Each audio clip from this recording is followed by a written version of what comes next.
Hello, Forecaster here again, and we are back for episode 47 of the Railcraft server Let's Play. And as you can see, I have replaced the creative computer that was here with a server rack with a server in it. And the server has the same hard drive as the creative computer had, so I had to use a tier 3 server. I probably won't be using that on the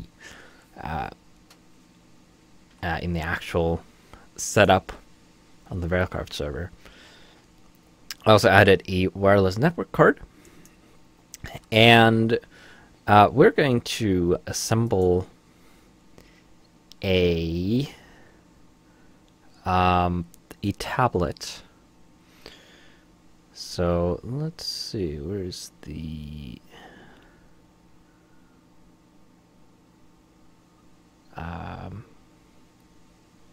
there they are. So we'll make it a tier 2, because why not? And we're going to need a tier 2 screen. Let's... or wait, maybe the case... no, the case already includes a tier 2 screen. We need a tier 2 graphics card, though. And then we're, of course, going to need a wireless network card. We'll throw in a tier 2 CPU. We could use an APU, which basically includes a graphics card. But I think we'll be fine for now. So with just this, we don't really need the card slot for anything, I don't think. We are going to want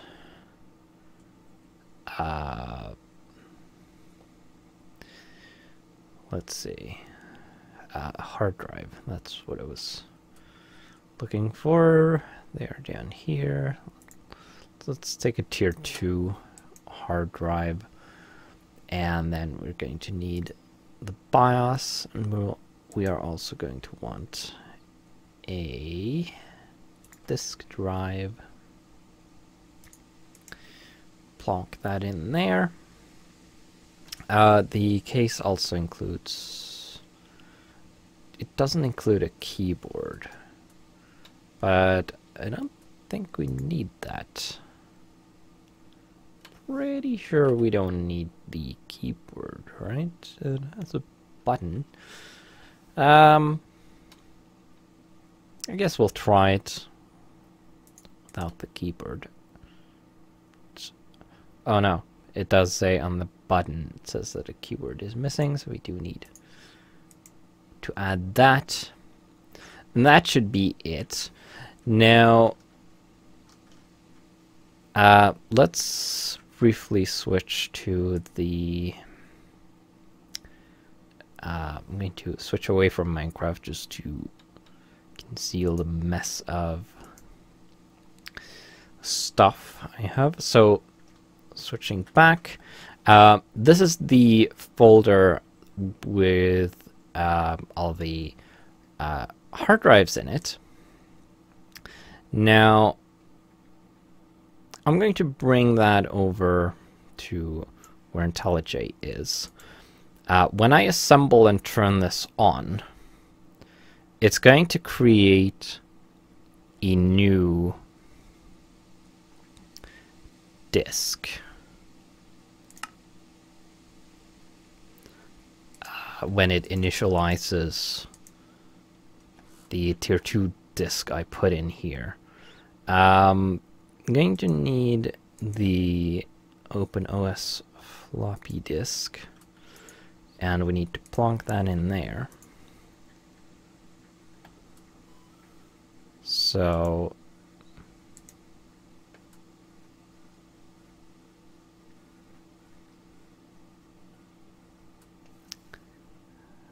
okay. So I think I have the disk ID. I'm just going to install OpenOS on here. And I need the disk ID, of course, so that I can set up the deployment of the client file to it. So it should be this one, because I've stored the my date. So it should be this top one, which I've copied. So switching to IntelliJ, we're going to go into, actually, we're going to need to create a new file first. And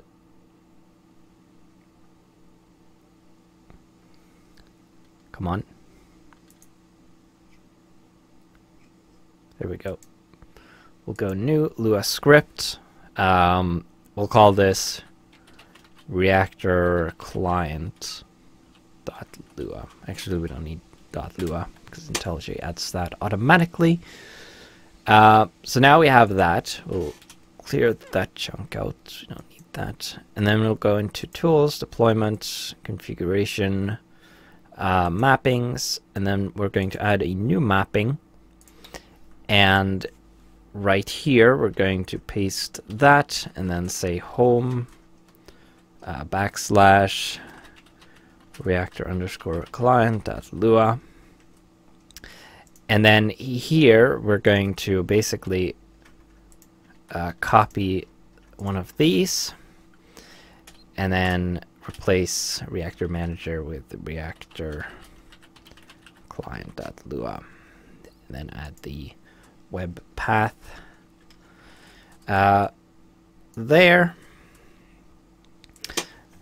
and then we'll type hello into there, and then we'll do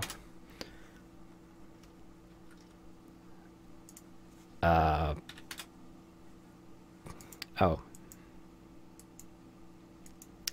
maybe that's not the right file.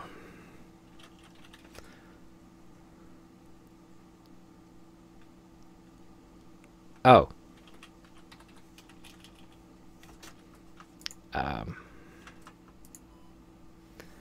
Let's restart that. Maybe. Ah, yes, there we go. It hadn't rebooted, so it wasn't able to access the hard drive yet. But there we go. There's that. Our hello. So we now need to make some changes to the server program, which I can access through this, or the server is accessible through this remote terminal. And we need to write the client program as well. So first, let's look at the server. Now, it's slightly weird that it hasn't marked this as changed, even though I most definitely made a change to that. Let's have a look at the git ignore.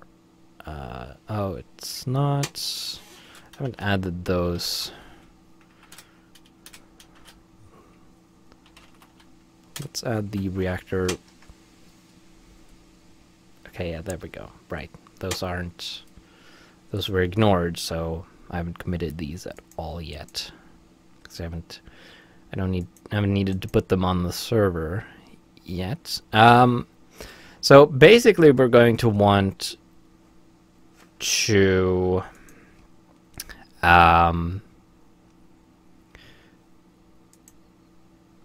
we are going to want a couple of ports. So local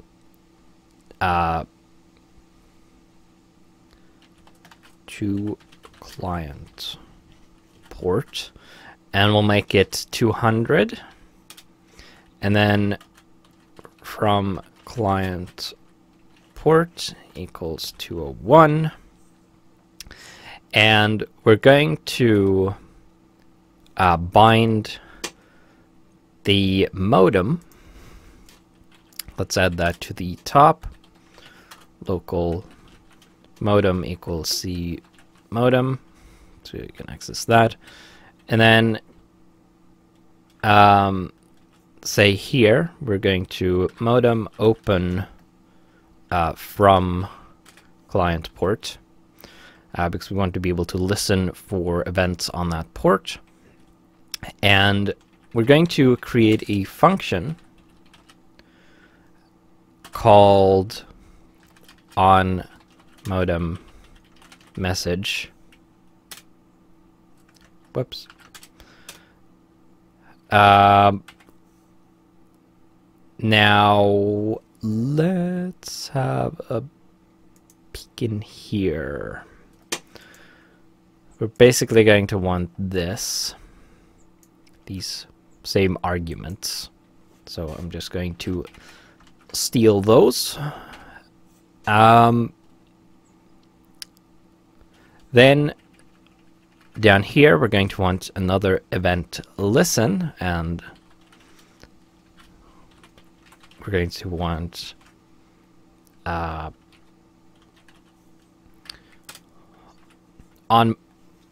the event modem message, call on modem message.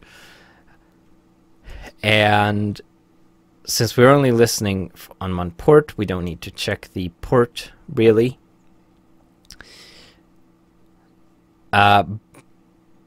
But we're going to check data 1, or just data. If data equals ping, then we'll do stuff. Because I might want to have different request types. Let's write the client program, shall we? So here we are going to want to require component, and we're going to want the modem. We're going to want the GPU, because we're going to draw things on the screen. And I think that's it. Now we're going to want the same ports, so we're going to steal these.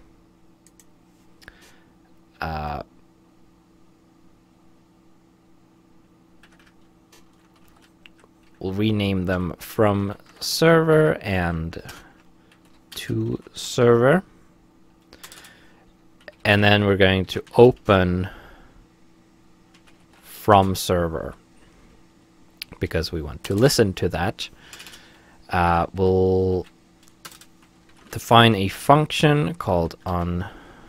Actually, we can just copy this.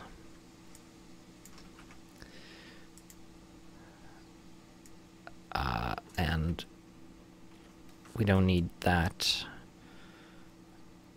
And then we're going to require event. It's probably good. Need that. And then go event listen modem message on modem message. And then we're going to have a while run do OS sleep. That was correct. Dang it. 1 second. Because this isn't really going to do all that much. It's just going to periodically request data from the server and then update the interface to reflect that data. So we'll have it just sleep for now. We're also going to want the interrupt stuff. So let's throw that on there. We're also going to want to register that. Same way as on the server, of course. Pretty simple so far. Now, as for drawing stuff, that is a bit of a tricky thing. Let's briefly switch back to Minecraft while I open up something. So, whoops, that responded to my hotkey for switching scenes. So this is a web application that I have made, creatively called the OpenComputers Interface Assistant, which is exactly what it is. And what this is, it allows you to define shapes as you would in OpenComputers, and then it generates code to draw those shapes. It's a bit simplistic. I would like to make some changes to this so that it becomes a little more useful. But it's better than nothing. So I think what I'm going to do is along the bottom, I'm going to just have a bunch of bars, 3 to be precise. Something like this. One is going to represent the reactor heat level.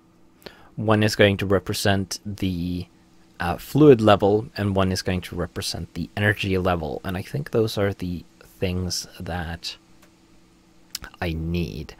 And then I'm just going to have a bunch of text that tells you if the reactor is running or not, what the heat level, fluid level, and energy levels are in percentages, probably, and maybe the current energy output or something like that.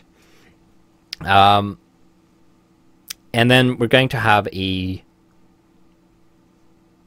button that will toggle the reactor state to basically force a forced shutdown button, and then a button that will allow it to run. And we'll have it. I don't know. Should it be? I mean, I guess it could be like that. So if I click one of these shapes that I've created, it's going to give me some options here. For one, it generates a GPU fill call that will fill this shape. It doesn't specify the color for you, not right now at least. But this will fill this with the current, whatever current background and foreground color that you've set. So we'll basically create this shape. You need to call gpu.setBackground on your own to choose the color. And then it also generates an if statement that will test for click events in this, or touch events in this space. So for example, if I select this shape we can use this statement to check for a button press, or to use, see if somebody clicked this button, because this is going to be a button. So we are going to want to go back to IntelliJ, and we're going to create a function here, and we'll call it update interface, and it doesn't need any arguments. And first, does the GPU, does this have, let's go to the OpenComputers wiki, and we'll go into the GPU. This should have a clear, so I'd prefer not having to require term. Does this have a predefined clear? It doesn't. So probably what term clear does is it just fills the screen.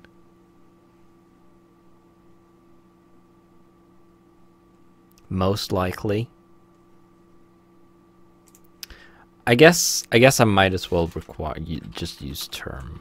So let's require term, and then the first thing we're going to do is do term clear to clear the screen, because we're going to basically redraw everything, which is not the most efficient. We're going to start with this, I guess. And then maybe we'll refine it later.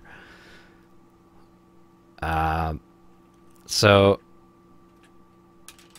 let's define a couple of variables. So we need the heat level. We'll set that to 0. We need the fluid level. We'll also set that to 0. Local power level equals 0. And those are our bar values that we're going to use. And those are going to be percentages.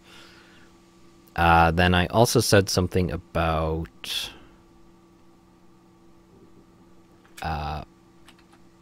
something else that slips my mind.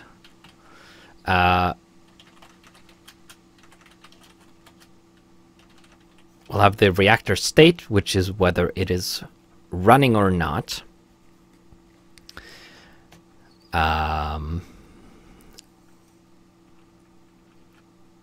Right. So if we go back here, we can create these. Now let's copy that, and we'll just paste that in here. And then here we'll just have this call update interface once per second, because then it sleeps for a second. We'll upload that, and then we're going to run this.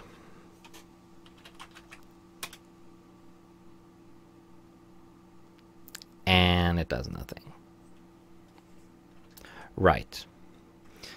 Actually, first we need to GPU set background, and we're going to pop back in here, and we're going to pick red, and it's going to fill out these. So we're going to copy that value and put that there, and then right, I even forgot to switch back to Minecraft, which is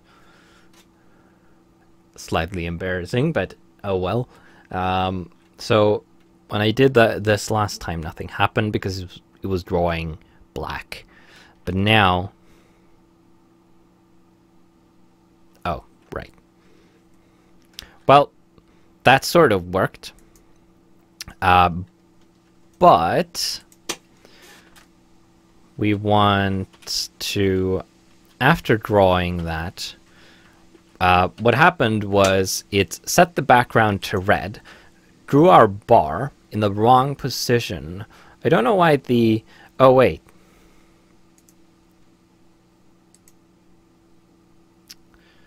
The tablet has different dimensions. That's weird. Anyway, what we want to do, of course, is set the restore the background to what it was previously, so black, after drawing our shape. So when we come back around to the term clear, it won't clear the screen using red. It will clear the screen using black. Now, I don't know why the dimensions are off. I thought the tablet would be the same as a tier 2 screen. It's 80 by 25. Let's go back into here. So yeah, that is a tier 2 screen. Oh, was it? I picked the top shape, didn't I? Which is why it wasn't at the bottom. Let's add all 3 bars, I suppose. So let's copy that, and then we can draw that. I should not be alt-tabbing, it's too slow. So now, switch back to Minecraft, and we are going to do that. Okay, there we go. It's still off. It's one pixel higher, or one row higher than is the... Oh yeah. The interface assistant is slightly wrong. It has 1 row too few, so an off by 1 error in the code that generates the screen area. I'll have to fix that. But now we have our bars. So of course they aren't filled. They don't do anything. So we have 4 values here, or 3 values. We have the first 2, which are the starting coordinates. So 3 is the is x, which is the distance from the left side, and then we have 19, 21, and 23 here, which is the distance from the top, basically. And then we have the width of the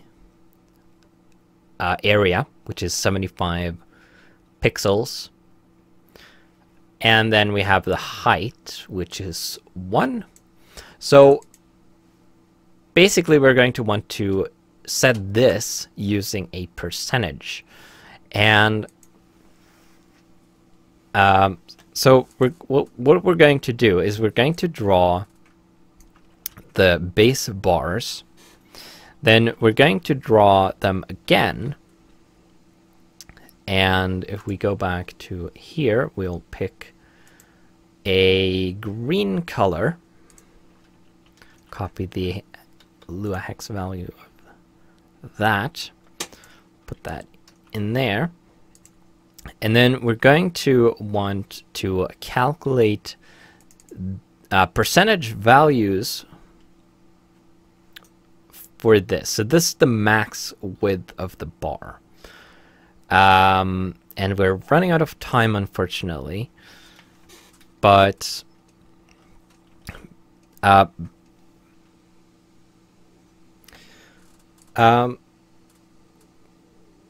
let's see. So these are going to be a percentage value. So basically a decimal value. So let's, for example, say that the heat level is going to be 0.5, and that's the value we get from the server. Let's say 0.525. So this, basically we're going to want to take this times heat level, I think. And then this times fluid level, and this times power level. Now that is going to generate a decimal value. So we're going to want to floor those. So we get an even number of pixels. So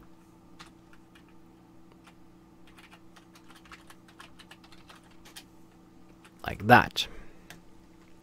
And if we now go back to Minecraft, we'll grab the tablet out of the charger I put it in because I didn't want it to run out of power. And we're going to rerun the client. Oh. Is that not a thing? I thought that would have been a thing. Oh, it's math with a lowercase m, apparently.